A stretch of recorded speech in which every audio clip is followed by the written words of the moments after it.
Diplomasi Jokowi, Prabowo, dan Habibie, dialog kita lanjutkan dan saat ini sudah bergabung bersama kita di studio pakar hukum tata negara Refli Harun. Saya langsung ke Bang Refli dulu nih Bang, tadi udah ke Mas Tantowi dan Mas Kris. Bang Refli, kalau kita melihat apa yang terjadi dalam beberapa hari terakhir ini kan terkait soal calon Kapolri, soal KPK versus Polri sampai-sampai Presiden membentuk tim 9, terus juga meminta Pak Prabowo, Pak Habibie untuk datang memberikan dukungan. Apakah menurut Anda memang ini yang harus dilakukan atau bagaimana sebetulnya? Ya, kalau kita lihat kasus ini kan sebenarnya kan dimensinya tidak hanya satu ya, tidak hanya dimensi hukum tapi ada dimensi politiknya dan ada dimensi publiknya juga.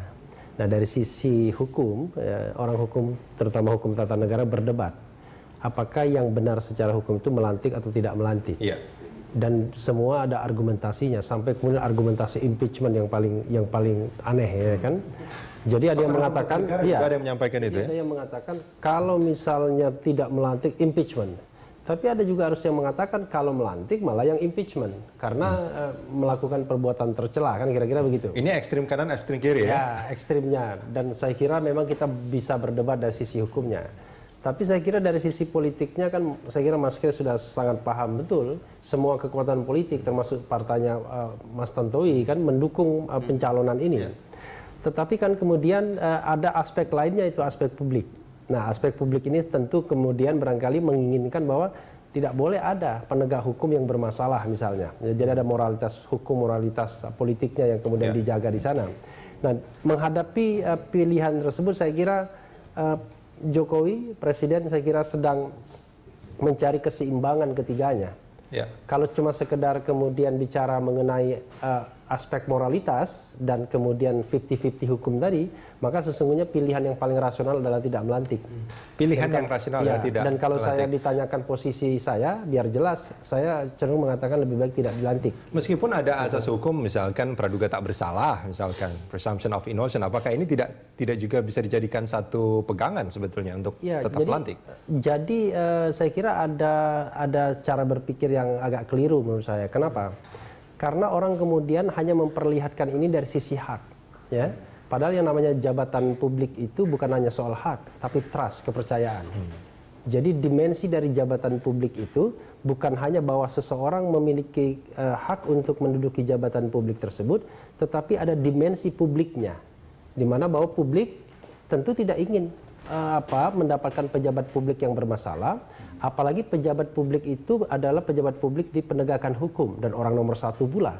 Kita tahu kan kalau sudah menjadi tersangka di KPK apapun motifnya ya, mungkin nanti akan diuji apa kebenaran dalam prosedurnya. Tetapi kan kita sudah akan mendapatkan kepastian pasti akan menjadi terdakwa karena KPK tidak mengenal SP3. Lalu kemudian sebelum jadi terdakwa biasanya juga akan ditahan. Nah kalau kita bicara kalau hukumnya ada dolmatah kemanfaatannya. Kira-kira bermanfaat tidak melantik seorang Kapolri yang kemudian sebentar lagi akan ditahan. Lalu kemudian orang mengatakan, tapi kan hak dia pun debatable sesungguhnya. Tetapi bagaimana kalau kita kaitkan dengan bagaimana publik menginginkan bahwa harus ada yang namanya batas garis demarkasi yang tegas soal pemberantasan korupsi. Bahwa tidak boleh ada pejabat publik yang sedang menghadapi masalah hukum. Asas praduga tak bersalah tetap dijunjung tinggi. Tetapi nanti kalau kemudian seperti yang terjadi kepada Samsul Bahari anggota KPU, begitu dia dinyatakan tidak bersalah oleh pengadilan dan kemudian sudah berkekuatan hukum tetap, dia akhirnya dilantik. Nah pilihannya untuk BG ini adalah Presiden mengajukan nama baru sekarang agar gonjang-ganjing siapa Kapolri definitif itu selesai, ataukah menunggu kepastian putusan yang berkekuatan hukum tetap yang kita tidak tahu kapan. Nah, jadi ini dalam dilema seperti ini, saya kira Jokowi harus memutuskan dan putuskanlah yang terbaik bagi Republik. Baik, ini kan sebetulnya menarik kalau kita bicara soal asas manfaat tadi, ada kepercayaan dalam jabatan publik. Mungkin itu yang kurang difikirkan oleh Komisi 3 DPR pada saat tetap meloloskan Budi Gunawan sebagai calon Kapolri. Mungkin Mas Tantowi termasuk partainya Mas Tantowi loh itu. Nah, mungkin bisa minta tanggapan di sini. Posisi parlemen itu sebagaimana yang diatur oleh undang-undang ya adalah ketika kita menerima surat dari presiden agar supaya calon tersebut dilakukan tahapan berikutnya itu fit and proper test, yaitu ya kita lakukan. Nah kemudian ya memang ternyata pada waktu proses uji kepatutan dan kelayakan itu dilakukan, memang tidak ditemukan hal-hal yang diduga ya ada kaitannya dengan ketidakpercayaan publik selama ini.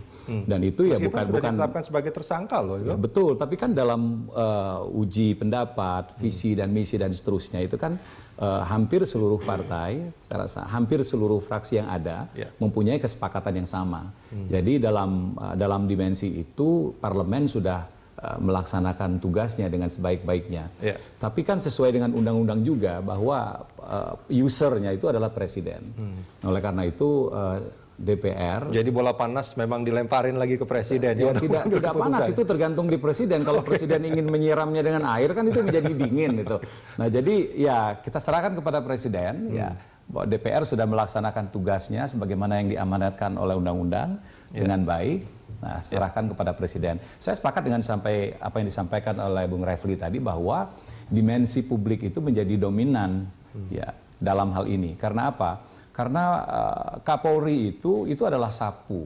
Ya, sapu yang diharapkan akan menjadi pembersih utama dari kotoran yang utamanya adalah korupsi. Keberatan dari publik itu adalah ketika berbicara ya bagaimana ya pemerintah itu bisa melakukan pembersihan apabila sapunya sendiri kan sudah kotor atau berlumuran dengan kotoran itu sendiri. Nah, sehingga dengan demikian seluruh dimensi-dimensi lain itu menjadi terkalahkan. Ini Mas Kris, ini sebetulnya pernyataan dari Bang Refli tadi itu hampir mirip dengan apa yang disampaikan oleh Pak Habibie tadi ya. Institusi hukum itu institusi hukum itu harus objektif, tapi harus subjektif pada kepentingan rakyat. Dan saya juga kadang-kadang bertanya, presumption of innocence ini seberapa jauh? Sebab kalau orang sudah terdakwa, itu sudah disangka salah itu sebetulnya. Enggak, saya kadang-kadang pusing juga dengar orang-orang yang pintar-pintar hukum itu ngomong ada praduga ada bersalah. Untuk dalih yang aneh, saya itu sebenarnya sudah agak susah itu. Tapi ya kalau tadi soal tadi apa yang disampaikan siapa? Mas Refli atau Mas Tantowi. Ini saya kira ya sekarang benar. Sebab apa? Sebab kalau kemudian terlalu lama ditunda, ini bola panas yang menggelinding di KIH ini, yang saya juga mungkin perlu Pak Jokowi hati-hati, bahwa ini semakin seperti menampar ya partai-partai para pendukungnya, iya kan? Semakin lama diputus, semakin kemudian banyak reaksi masyarakat yang kemudian resisten terhadap kehendak daripada kelompok lingkaran dalamnya Pak Jokowi ini, dan kemudian semakin agak susah juga bagaimana menyelamatkan muka tokoh-tokoh besar itu yang kemudian juga merasa kok dilawan sama orang yang dulu dicalonkan. Tapi lupa, orang itu sudah bukan orang biasa, itu Presiden Republik Indonesia yang harus mengayomi semua rakyat. Bukan presiden partai tertentu. Bukan partai tertentu atau koalisi apa saja ya. Jadi TNI sudah.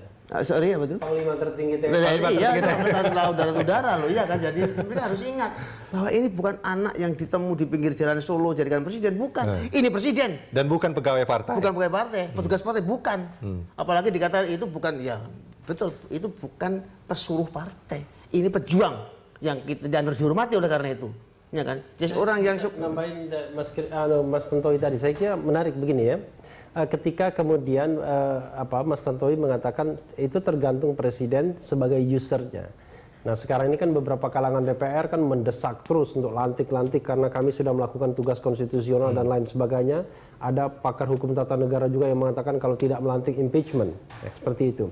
Tetapi saya kira logika yang agak saya setuju itu usernya presiden sesungguhnya. Ya. Jadi kalau misalnya dalam kondisi yang normal tentu kan presiden harus melantik. Tetapi ini kan ada kondisi-kondisi tertentu yang memungkinkan presiden untuk kemudian mengajukan calon yang lain seharusnya. Yang tidak boleh dilakukan presiden adalah tiba-tiba dia ngambil orang lain dan lantik sendiri. Jadi dia bisa saja mengganti itu ya. Saya pakai analogi yang sederhana nih Mas Tantowi. Sebagai contoh misalnya kita melamar ya anak gadis kepada orang tuanya. Lalu kemudian sebagai institusi persetujuan orang tuanya mengatakan ya saya setuju. Tiba-tiba saya laki-laki berubah pikiran.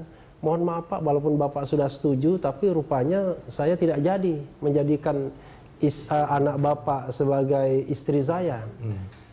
Memang mungkin ada persoalan etika yang dilanggar, tapi kan etika itu kan bisa bisa dikomunikasikan ya dengan cara baik-baik. Ada fatsun yang mungkin terlanggar bisa dikomunikasikan. Tetapi tidak mungkin kemudian memaksa laki-laki tersebut untuk terus menikah ketika dia sudah kemudian memiliki pandangan yang berbeda. Ternyata ketika persetujuan sudah didapat, ada fakta-fakta baru yang menyebabkan dia mengatakan harus tidak. Misalnya anaknya tadi garisnya tersangka. Oke, kita akan sambung ini di segmen berikut nanti.